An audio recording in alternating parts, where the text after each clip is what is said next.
Greetings from Cambridge Bay. It's been really windy here for about the last 12 hours or so. The house is creaking, cupboards are vibrating, cups are clinking together. We'll go and see what it looks like outside.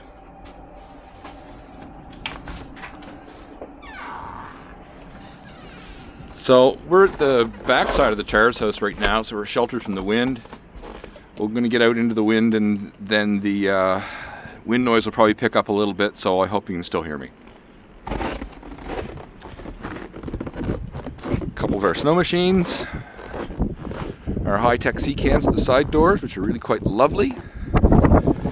Mr. Dodge Ram number 1. We're going to go around the corner and it's going to get windy, so you might not be able to hear me. Let's see how this works.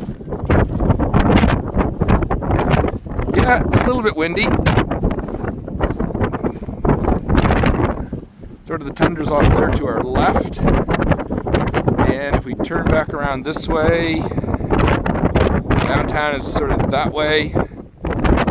Crystal's house is over there about half a kilometer or so. And Complex are our neighbors. And the airport is over there somewhere. You can usually see it pretty clearly. Back up here.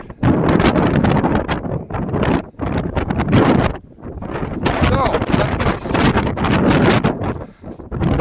that's like here in Cambridge Bay today. It's really not that cold. It's about -14, but the winds are blowing something like 70, gusting 90. So it's November 19th. It's my mother's birthday, so happy birthday, Mom.